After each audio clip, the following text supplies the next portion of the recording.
Thank you, Jim, and thank all of you for joining us.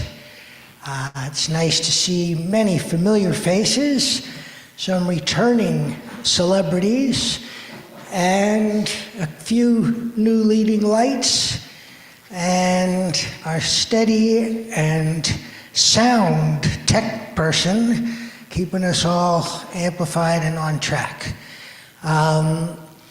Let's just take a moment to do what we often do, but very often we don't notice as importance of it, which is just to get centered. In whatever way it works for you, to really just arrive and be fully present and ready to just really be here in this moment, in this place.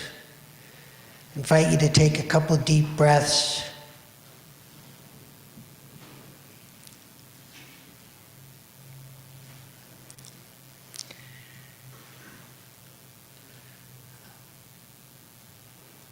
A beautiful, time-honored way to be both grounded and grateful.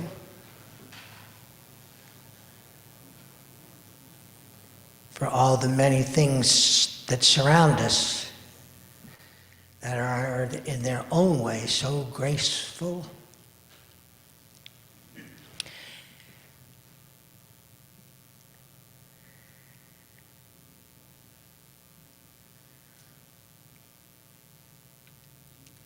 And as our collective breathing reminds us of our connections as a species of humans, so do these familiar surroundings reinforce that we've made a choice.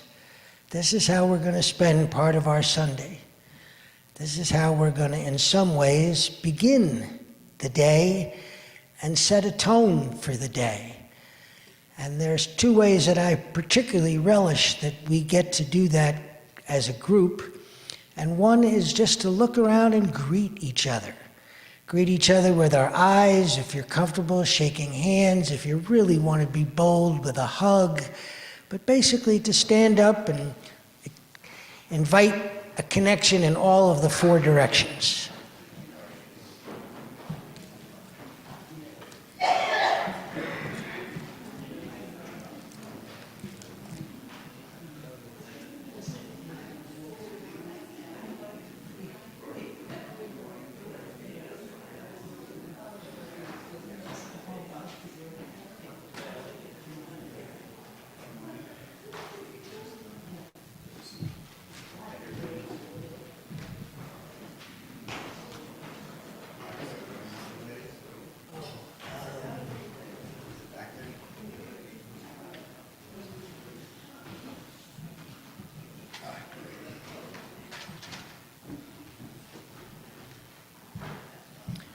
All right, someone reminded me of something very important. I probably should say my name. I'm Rob Peck. I'm going to be the worship host and also perpetrator of various mischief throughout the proceedings. But I am also really delighted to have our special guest presenter and versatile both speaker and musician, Jim Levinson, who in a moment will share a beautiful prelude to begin our official service. Just before I do that, I know that for some of you, this may be your very first time here. And if so, would you be willing to raise your hand so that we could recognize you and give you a warm welcome? Welcome. And do you mind saying your name? Adriana. Very happy to have you in our presence. For today only, it's free. No. All right, so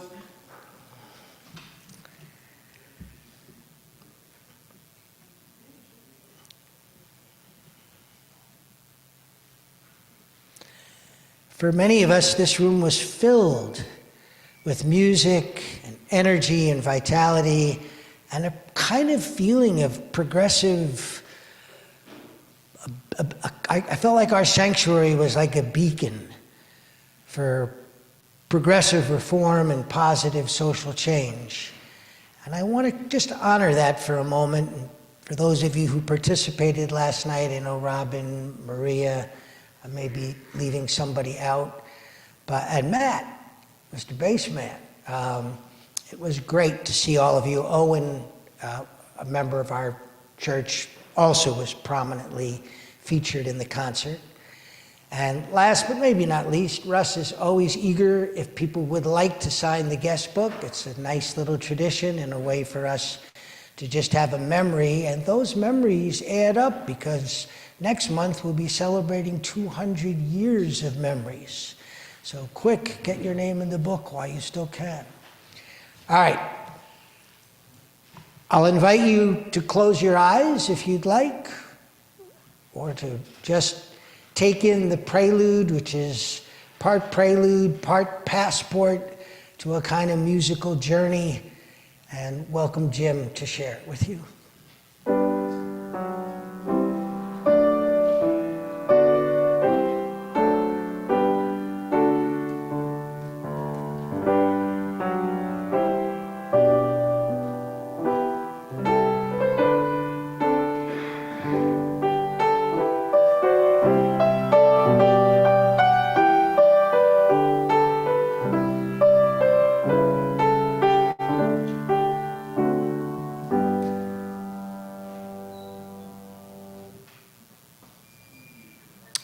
Jim.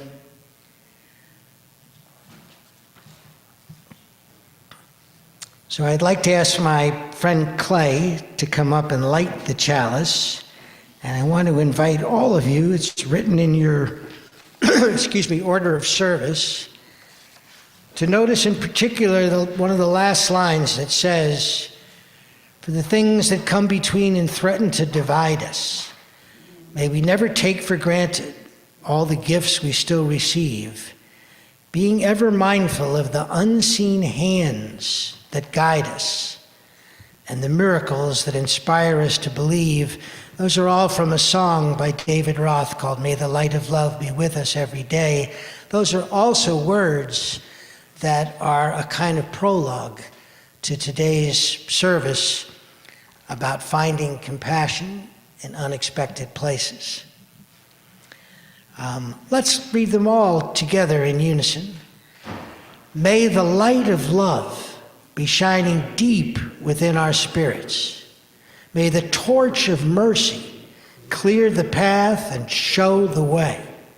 With all the forces that come between and threaten to divide us, may we never take for granted all the gifts we still receive, being ever mindful of the unseen hands that guide us and the miracles that inspire us to believe. And now we're going to maybe require a minor miracle and do a hymn that we very rarely ever do. It's hymn number 125. You'll know almost immediately from the lyrics that it's entirely congruent with the theme, but I'm not sure how many of us are familiar with the melody, but Jim has graciously offered to play it through, so at least we'll have a fighting chance.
Bravo. Well taken on.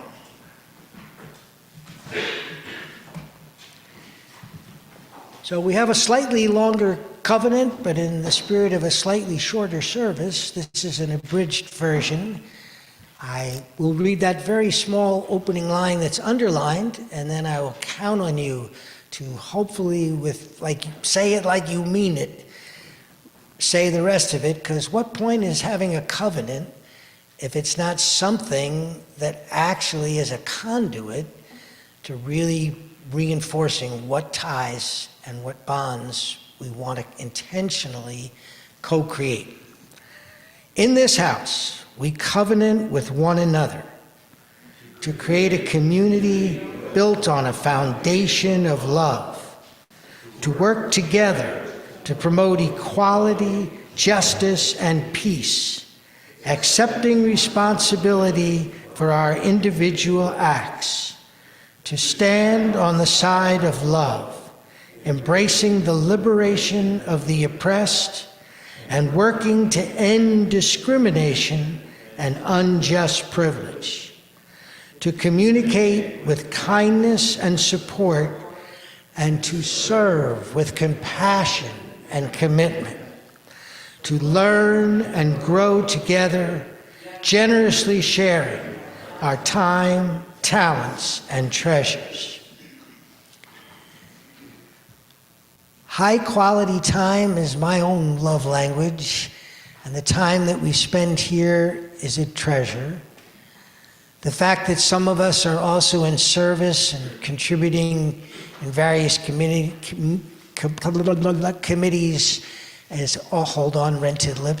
committees and leadership is also a service. And it's equally important that if you can contribute financially, please do so generously. This is a big room, and it takes a big team effort to make it stay as well kept and beautiful as it is. A little offertory music to inspire generosity, Jim.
Thank you, Jim. So,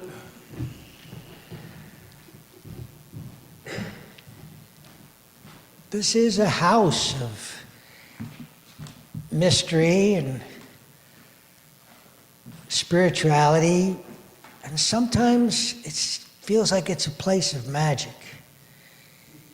And I'm going to invite my new friend Clay Perry and I to share a flat-out true story that neither of us could have written if we tried, but that is in many ways just an ode of gratitude to this very sanctuary and the kinds of miracles that cause us to believe.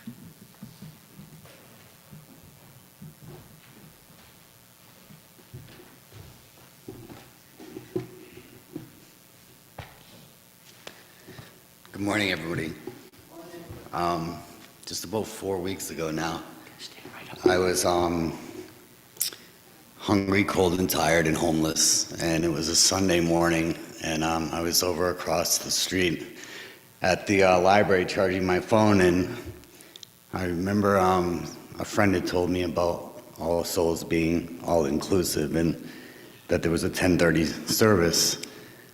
So more that I felt compelled to come in, and not just to get warm, but to hear something positive that I could hold on to, because I've been through some rough things in the last couple of years. Lost both of my sisters, one to cancer and one from a heart attack.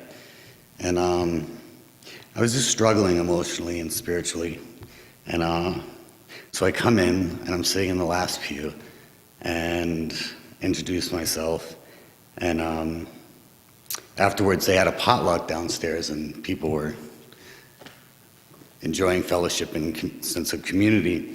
And I left. I went back across the street, and something told me to get my keister back in here and to go downstairs and connect with people, that the opposite of isolation and loneliness is a sense of community and sharing. So I came down, and I took the chance to be vulnerable and share, and open up. And I met Rob, and he's a musician. I graduated Berkeley years ago and found myself, going through some struggles in life and some things that had happened. But that day, more than even the warmth of the building, was the warmth of the community, the people that just, accepted me and fed me and were gracious enough to share with me. My birthday was the next Tuesday, that following Tuesday, and this was Sunday. And it came about talking with Annie and some other friends that Rob said, I might have a birthday gift for you. We got to know each other. And out of the kindness of his heart, he said, I have this really big home in Amherst. And he said, I'd like to offer you a place to stay for a few days. So a few days has now turned into almost a month, and we've really got to know each other really well. And I'm just overwhelmed by his compassion. So I felt like I really wanted to share that with you as a community today, and thank you all for, being so welcoming. So when Clay stood up in the rear of the church, because guess who said, if you're new, please let us know your name. He said that he wasn't sure why he came, but that he thought he just wanted to get in out of the cold. But then, instead of being alone, being in a room full of people, it warmed him in a whole different way. And that just hit me in the heart, that line from Spirit of Life, where come into my heart all the stirrings of compassion. And I just felt this strong desire to connect with him. So I told him about the potluck and said, come on, brother, we can feed you, But he was ambivalent, and I didn't want to force it. So I just said, just know you're welcome. And then I walked downstairs, and he wasn't there, and I thought, oh, well, I did what I could. It's out of my hands. I made an effort. And then about 20 minutes later, he shows up. And as either luck or fate would have it, the only seat was right next to me. So we started talking. And within just a few sentences, I realized that for all the ways that we're so different on the outside, I'm lucky I've got my own house. Clay's like a turtle. He's got his backpack on his back, and that's it. I've got all these resources. I'm living in a co-housing community. Clay's living wherever he can possibly find a ground to put a little tarp over him and not get robbed or, that underneath all those external differences, he was a guy who loved music. I love music. He was a guy who'd been through some pretty hard mental health struggles and was brave and open enough to share them. And I've been through some pretty hard mental health struggles, and I've talked about it from the pulpit and into TED Talk, and I don't want to hide it. I want to see if there's any way I can do some help in the world. And when I found out that April 8th, which the universe doesn't miss a trick, would have been my 40th wedding anniversary, was going to be his 53rd, I know I'm not supposed to tell them how old you are, his 53rd birthday, I blurted out, Clay, let me do you a solid. I can give you a birthday gift, brother. And unencumbered by the thought process, I said, come and stay with me. And Clay looked at me like he wasn't sure if this was like too good to be true or actually someone just really being good. But he took a chance, and yet again he said yes. And we made a plan that I would pick him up in the library in a few hours after I visited with my daughter in Greenfield. And the whole time in between, my head is reading my heart the riot act. You naive, gullible fool. What are you doing? He could be a swindler. He could be a con man. He could be worse. He could be somebody who's going to, injure you and whatever. A whole litany of fears. And somehow, my heart would have none of it. And my fear made one more effort. It said, yeah, well, you and your heart, hasn't that hurt you? Hasn't that hardened you? Hasn't that made you afraid? And I said, yeah. But I've also found sometimes that I just want to say yes. I just want to trust my gut. So I picked him up. And the plan was for him to spend one night, his birthday night, under a roof, on a soft mattress instead of the hard, cold ground, and in a warm room. And it's now going on a month that he has been staying in that room. And one last thing we'll just each share, part of the ways in which compassion counts double.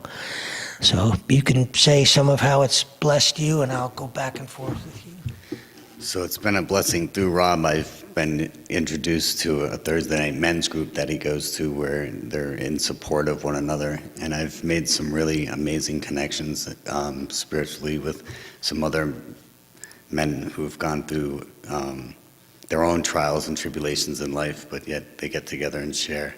I was also able to meet a good friend of his, Warren, and sit and watch some basketball. But more than that, like also at the co-housing, like they welcomed me to community dinners. I found some work for some of the people who live there doing some landscaping. But just in the past, I was always thinking that the universe was conspiring against me, that, I must have done something to deserve it. And my optimism wasn't really like where it needed to be or where it could be. And through him, he's helped restore a little bit that faith in humanity and the innate goodness in us all that says, you know what, I am compassionate, empathetic, and caring. So some great things are happening, and I'm just starting to turn up and be where my feet are and say, yes, shift happens. Shift happens. That's our mantra.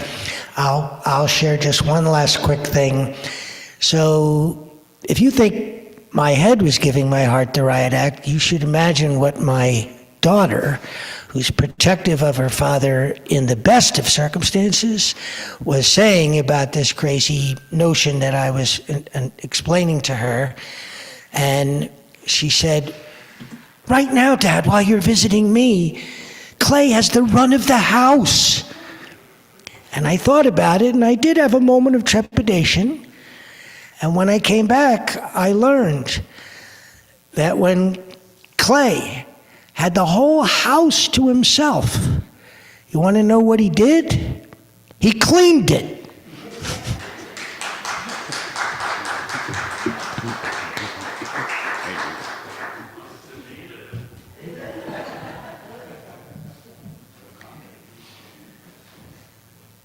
So I think that's a pretty good prologue into our beloved speaker, Jim Levinson's sermon.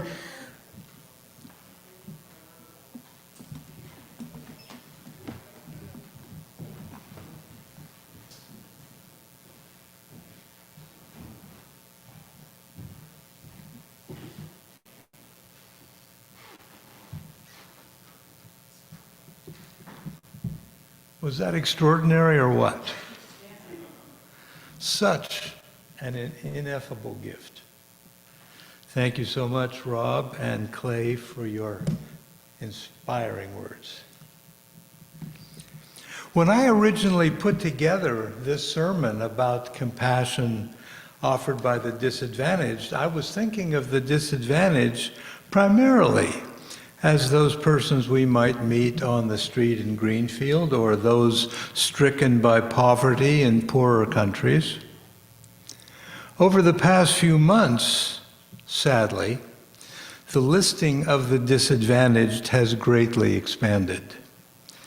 Now that listing also has to include immigrants in this country, LGBTQ persons, children suffering from a range of diseases in Africa, Asia, and Latin America who are no longer being helped by American aid, children dying of measles in this country, countless persons who have lost their jobs as a result of this government's capriciousness.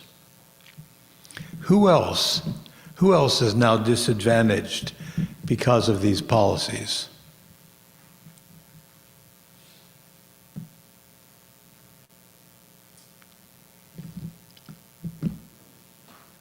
Academics, universities.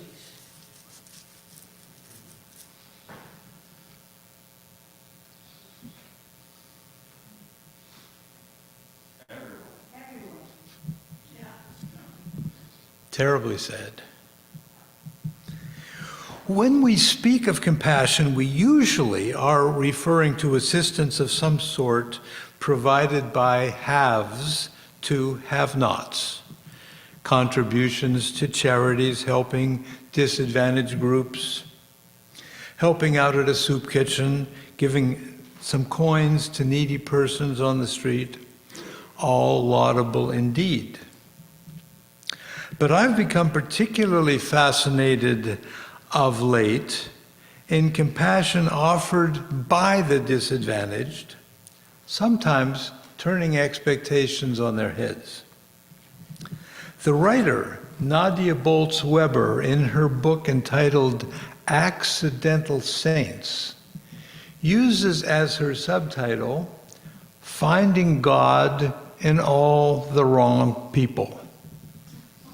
Too often, it seems, we tend to think of these, quote, wrong people as mentally ill, addicted to drugs, or just lazy. But as we look more closely, as we allow ourselves genuine interaction with these people, we come to understand that these generalizations barely scratch the surface. There is indeed so much more to these disadvantaged persons, so much more than these surface impressions.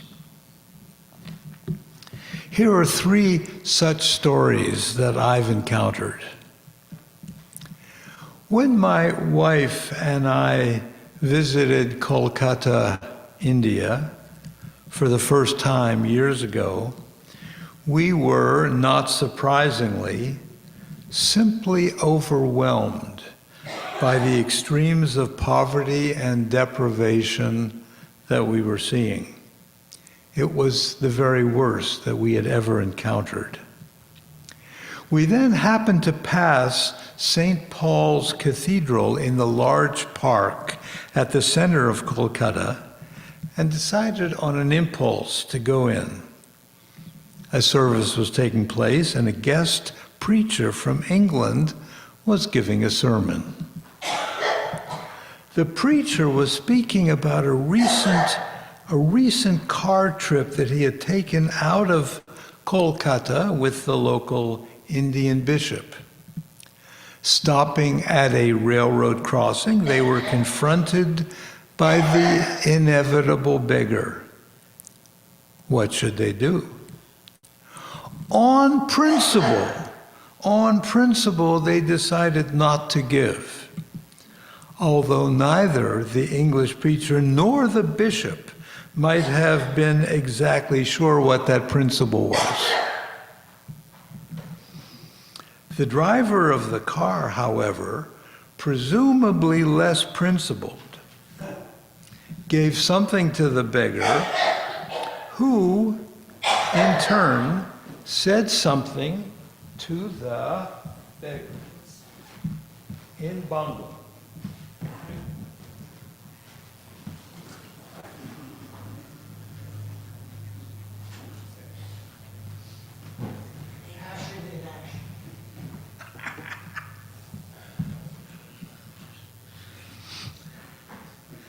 The beggar said something to the driver in Bangla. The English preacher, now curious, asked the driver what the beggar had said. The answer was one that captures the essence of religion for so many dispossessed persons throughout history. The beggar had said, "I shall remember you when I am in the kingdom."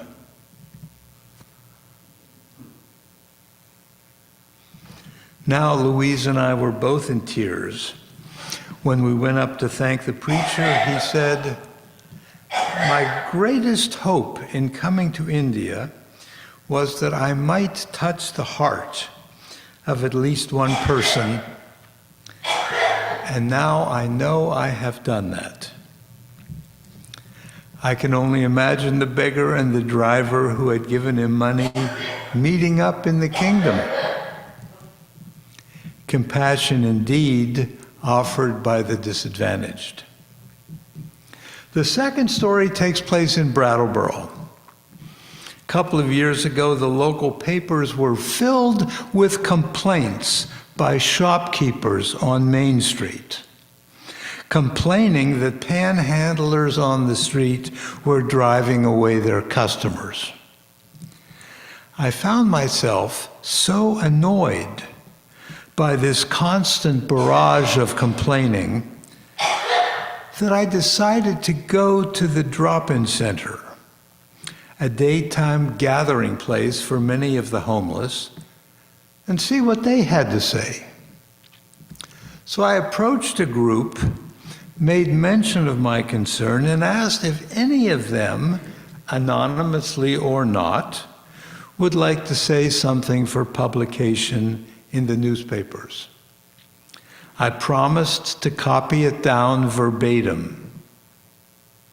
Here's one of the stories, verbatim, that I was told by one of the folks at the table and was subsequently published. Here's what he said. "I've lived in Rochester and Cleveland, but it is here in Brattleboro that I've encountered the most compassion. Here's something that happened to me last week. Imagine this. I'm panhandling in town, and a stranger walking past gives me a $10 bill. That sort of thing doesn't happen very often. A fellow I know, a drifter standing nearby, noticed and said, 'Hey man, let's go eat. I'm starving.' So we went to the nearby Superfresh and treated ourselves to a bite. But the stranger's generosity had put us in an unusual mood.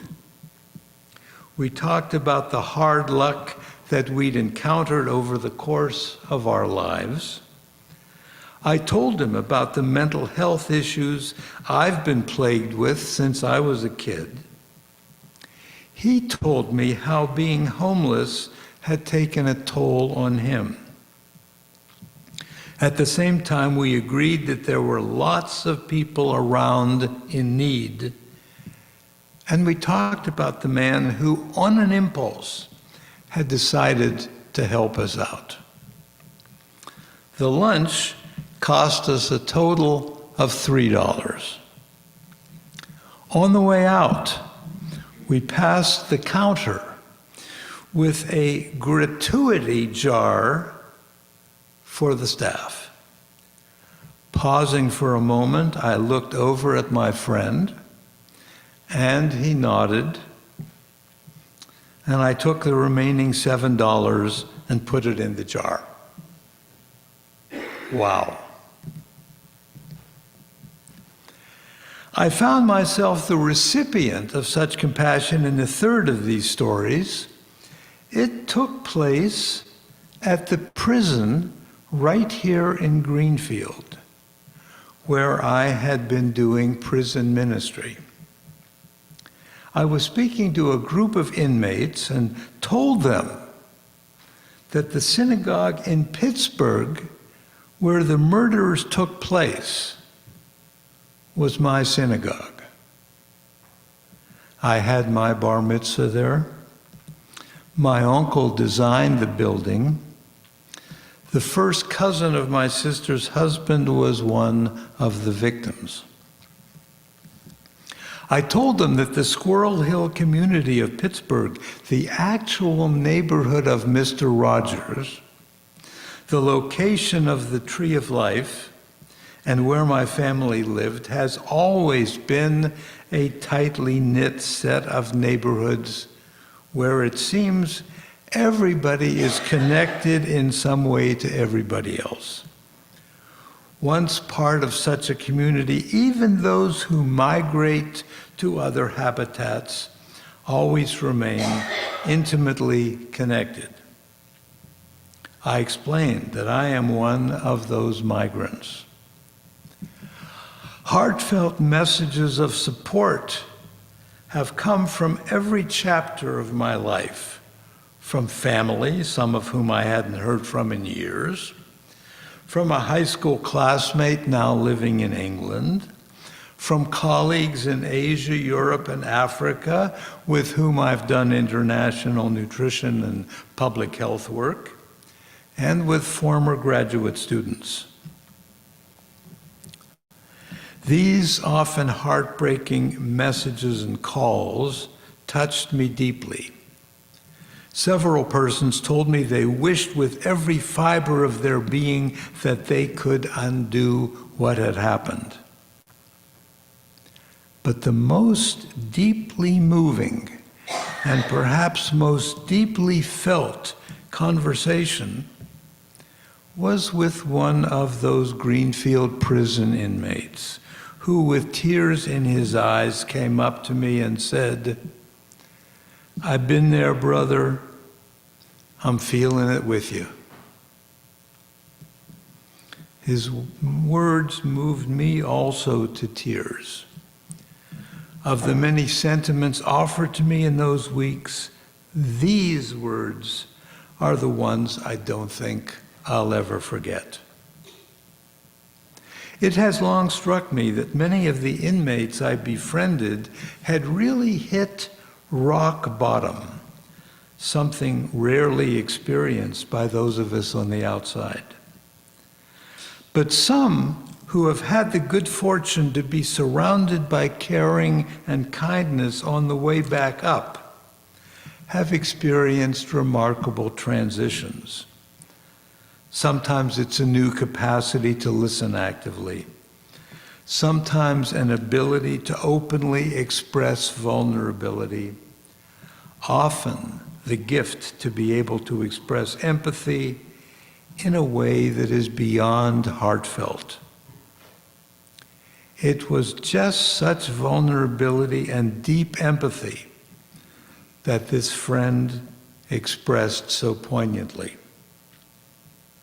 To him and to all who were so kind to me, I say thank you and amen.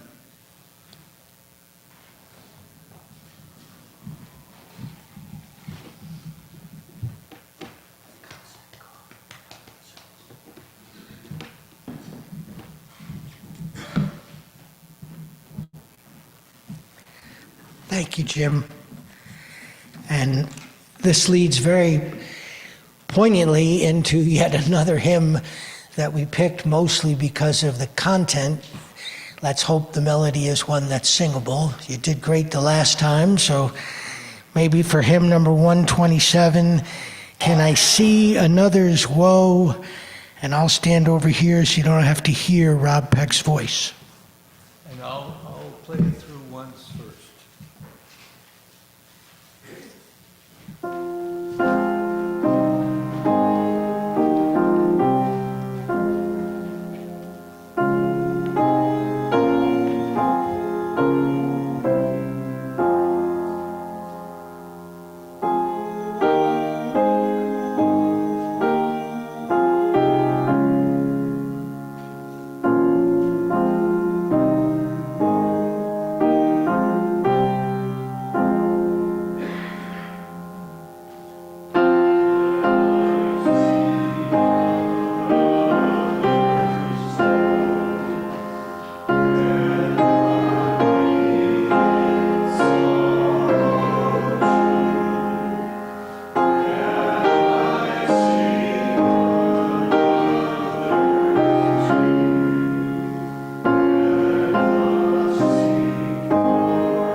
Thank you, Jim. Thank you, all of you who took that challenge on.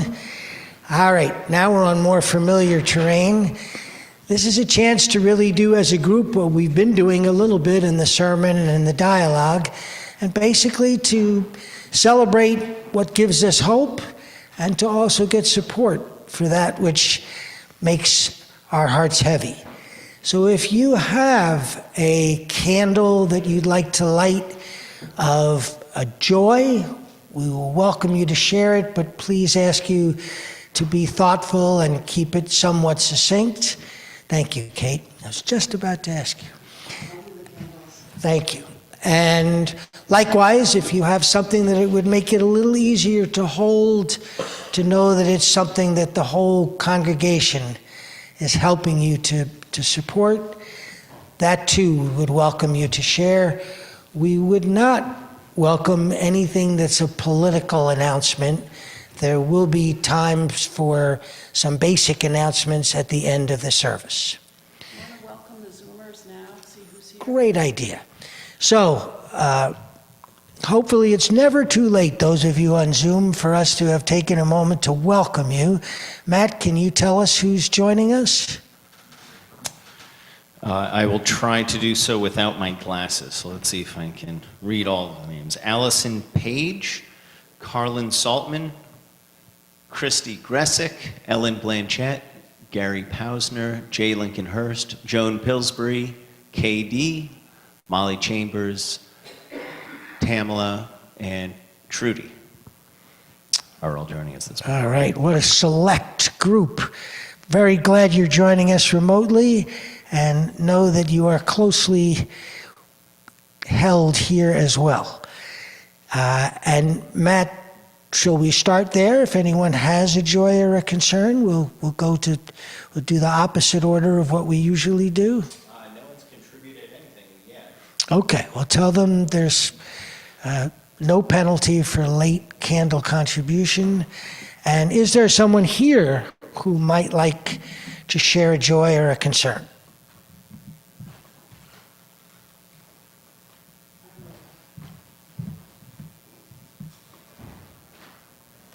I'm Kate, and I just want to say that Earth Day, Monday, we had a great turnout, wonderful turnout from this congregation leading the parade. We had a good parade. Anyway, it was full of joy, a wonderful day.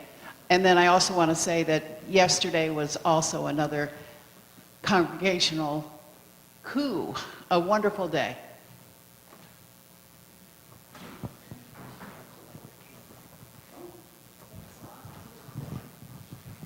Who else would like to share a candle of joy or concern?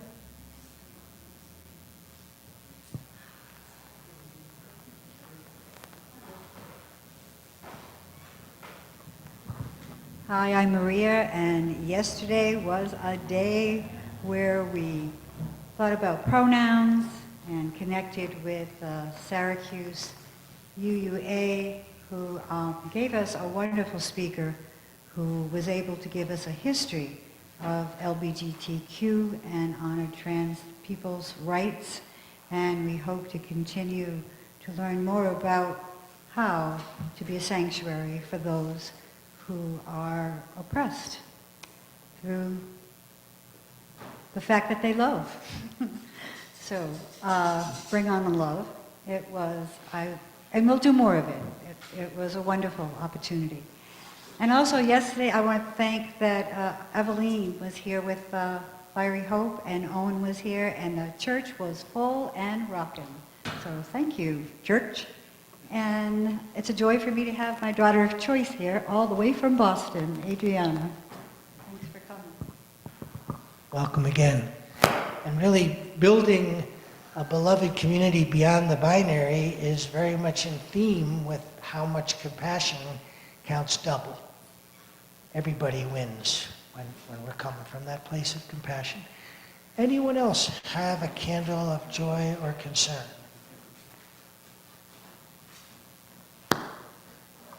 Morning, my name's Russ.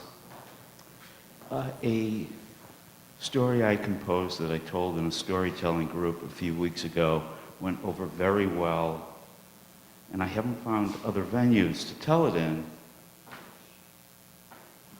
but I got up, I guess, the guts, the commitment, and I put it on paper and I sent it into the recorder. I'm hoping it'll be published on the opinion page sometime in the next few days. And the title I gave it was A Dream About Donald Trump and Anne Frank. So if any of you see the recorder, please look for it. Thank you. I can see why those two are so closely linked, Russ. Anyone else have a candle of joy or concern? Good morning, I'm Ellen, and I was on Zoom, but I'm here now. So I have a joy to share. It's a little strange, but my son has been at a job for a few years that he has come to really hate, and he was thinking of quitting. But it was a lot of money, and it was his whole life, and then the company decided to lay him off. And they gave him a ton of money, and payment for 3 months, and benefits, all kinds of, he's got freedom for about probably 6 months now to go look for a job he really wants. So that is a kind of joy for me, because I have been worried for a long time about how depressed he's been. And so now he sounds so happy, and I know that that is not a solution to depression, having experienced it, but it helps to have a life you can live well. So I am just full of joy for my son today. Yay. Well, I just have to say that Rob Peck is my source of joy today. Seeing him in the pulpit last night inviting this whole congregation to join this church was just it made my heart just open. And I'm just grateful for your ministry and how you reach out, because I also see you talking to people at Stone Soup about coming to the church. And so I just want to appreciate that. And of course, Clay is a wonderful joy for all of us to hear that story and to see the two of you bonding around your favorite things. It's really special. So thank you for that joy.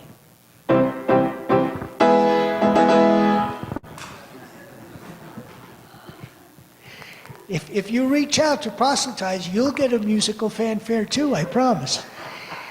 Any other joys or concerns?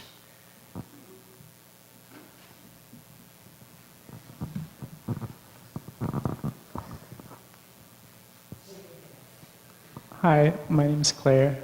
This is my third time being here. I'm new to Greenfield, and my joy is that I am here and that I'm in this building. I think this is a wonderful place, and I think you all are wonderful people, and this is why I've come here. And I also have a concern, which is that I have this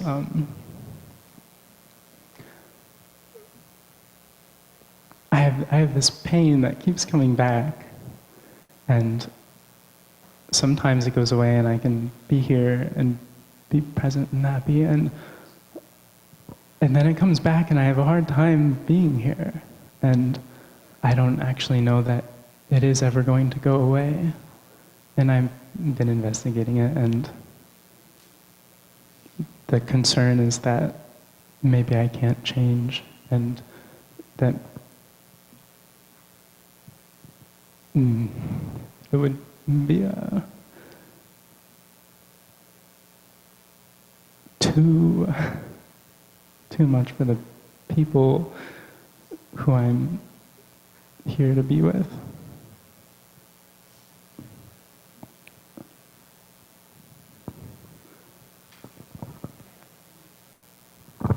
Thank you, Claire. Appreciate your candor and your courage. Morning, church. I was slipping in and out today, another church I take part of. Big joy to see all those banners across the bridges, holding different signs, you know. Good thing we were born when we are. We don't have to deal with AI and stuff. Different ones to put a spin. And a sorrow that I had is I was in Turner's the other day trying to get something for myself, and my friend came over and asked me if I'd sing a song for somebody, and I said, well, what happened? And he said that this is hard for me. The woman across the street, who I always notice with her dog, her grandson, came out to his mother, and his mother trashed him, and he ended up killing himself. And I thought, well, you know, there was just one I couldn't get to, one of my people, you know.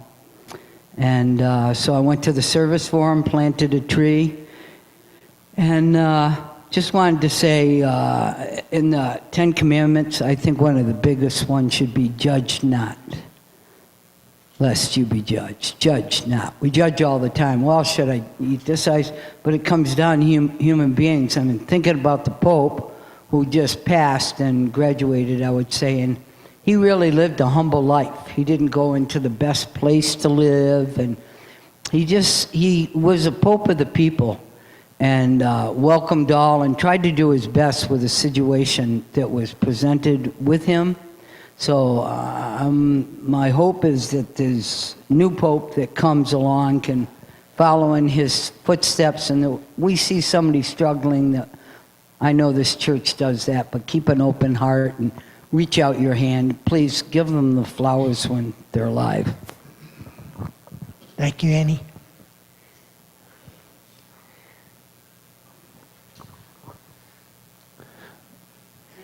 Rob, we have one from Zoom here. Good. And So- one here in the sanctuary, but go ahead, we'll do the Zoom one. Okay, great. Trudy offers, grateful my cardiac ablation was a success. Hopefully the shortness of breath will resolve in time.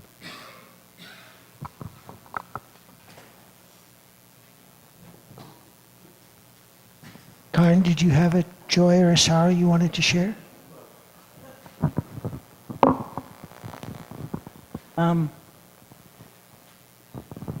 I have a sorrow that a very good friend of mine, Karen Eisenberg, graduated from Antioch College the same year I did.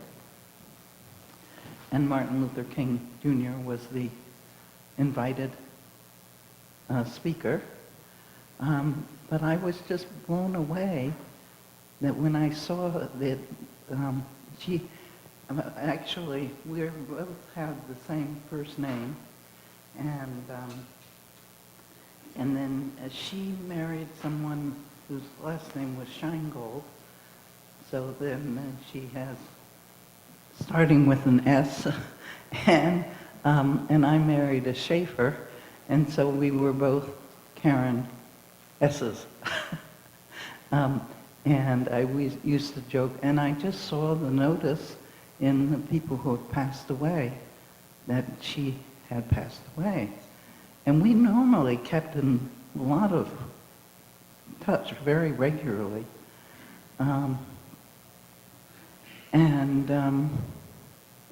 When Martin Luther King came to speak at the graduation, it wasn't because Coretta Scott had gone to Antioch. And the first president of Antioch was the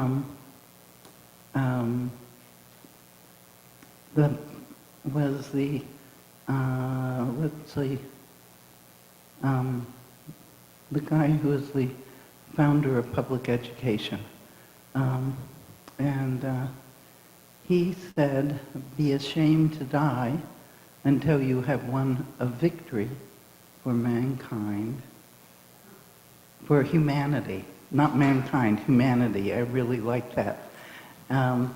And Antioch was founded as completely co-ed. But when he was coming to speak there, the people of Yellow Springs said, "If you're going to let that commie nigger come and speak at the college, you better have good security for him." Those are hard times.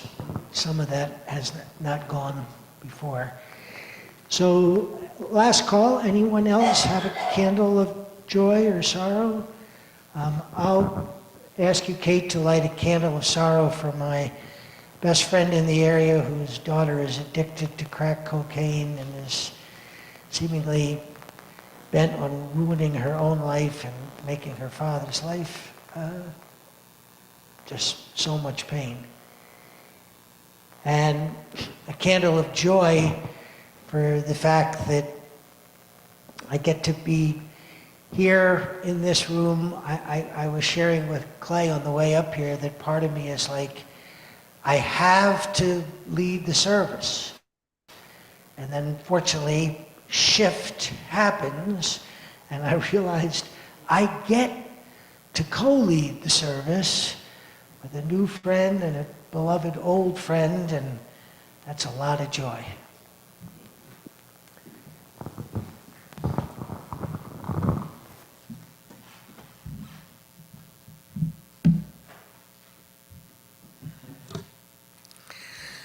So I mentioned it earlier, that line from Spirit of Life, that moment where it says to, I don't know if these are the exact words, but sort of speak in my heart with all the stirrings of compassion.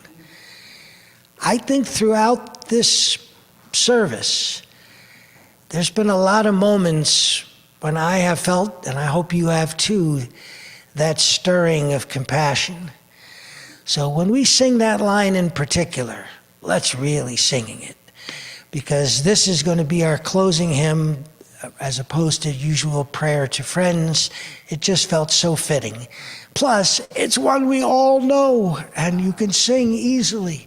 And Jim's even going to do it twice with gusto. Number 123.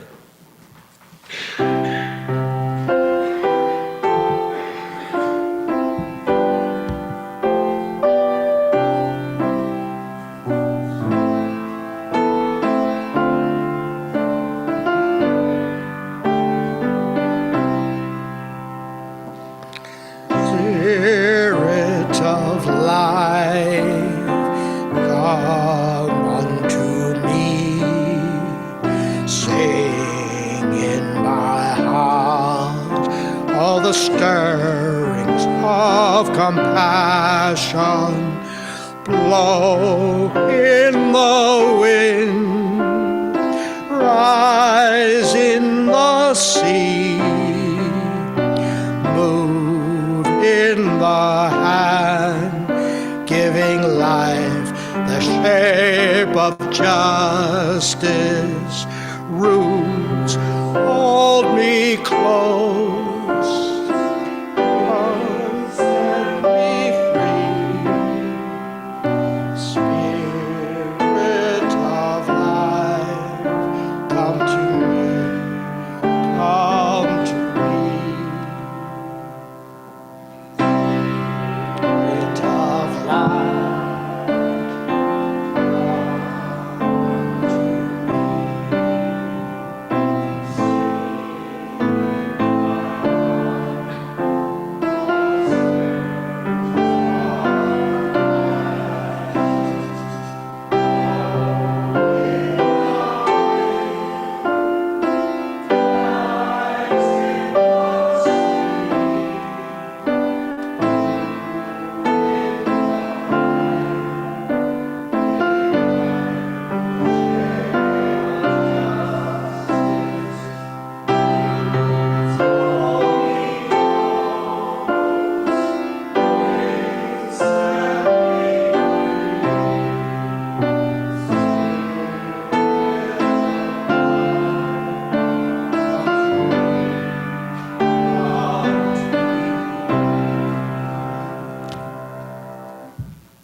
and now I will invite our versatile guest to share both the benediction, probably from up here, so you'll have the mic, and then do your usual commute back to the piano for the postlude.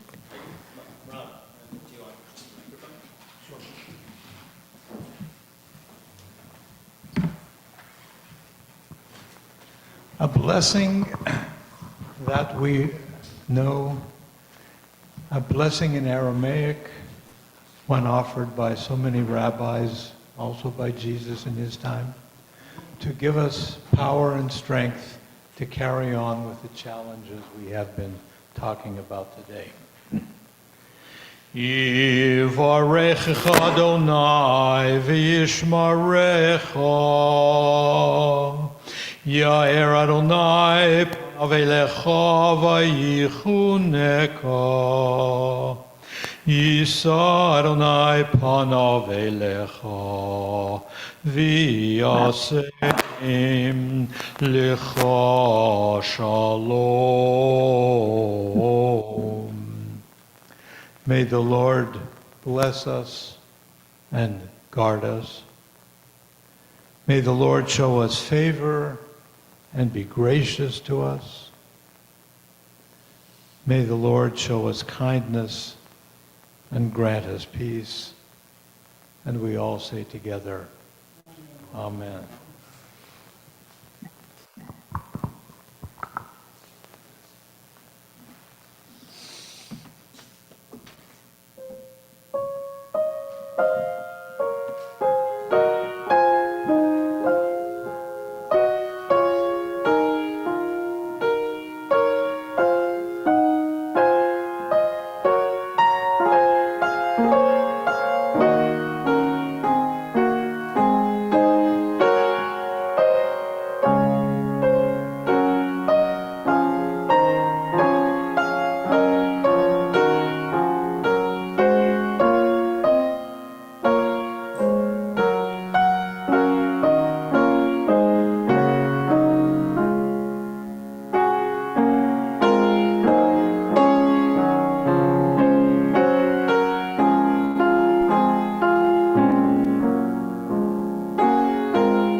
So we're going to take a brief moment to see if there are any important community announcements, and after that, there's a little refreshments and some coffee and a chance to just share a little fellowship with each other. I bet some of you have stories of how compassion in unexpected ways has proven a double blessing, and it'd be great to let those stories continue to circulate. Is there anyone that has an important community announcement? I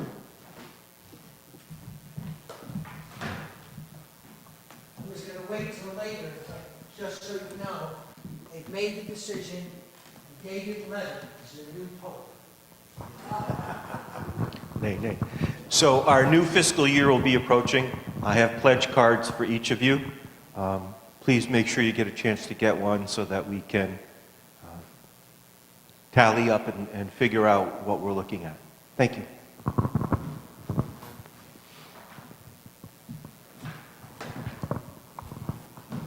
For everybody who wants to be part of saving democracy, there is a gathering this afternoon at the Grange from 2 to 4, sponsored by a group called Continuing the Political Revolution, but they're working in joint with Indivisible in Northampton and nationwide. So we'll be plotting strategies as a community.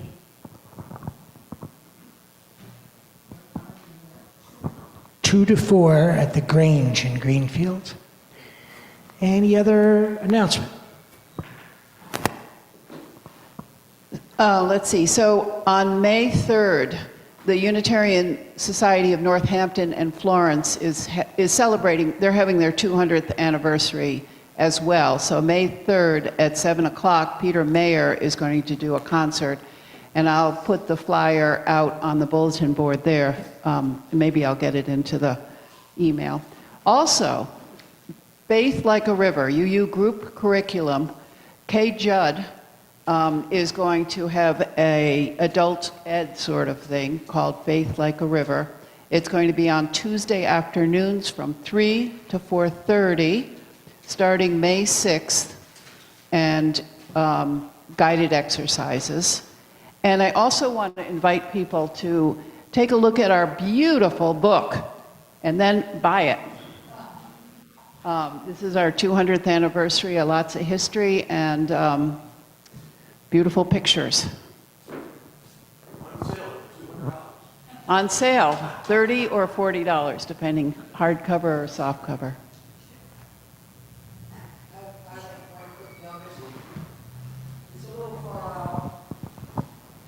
Not like far out, man, but far out. The 21st is CSO. It's mental health fair. I'm going to be singing there. It's the 21st of May. It's a lot of fun. A lot of people come and celebrate their lives, and I'd like to see people come and enjoy the music and enjoy the day. May 21st, 10 to 4 at the Energy Park in Greenfield, right down here.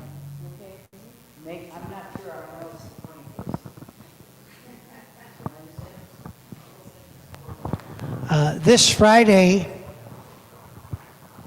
in Amherst at the Cherry Hill Co-housing, there'll be a very special concert, Neil Young tribute.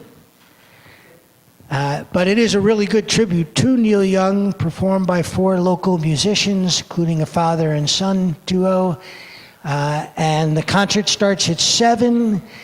It's a sliding scale. I'm sure you'll be able to afford, and it'd be great to fill the place because you'll recognize many of the songs, and hopefully you'll get a chance to go to church on Friday night. Any other announcements? Okay, then class dismissed, and enjoy refreshments and fellowship.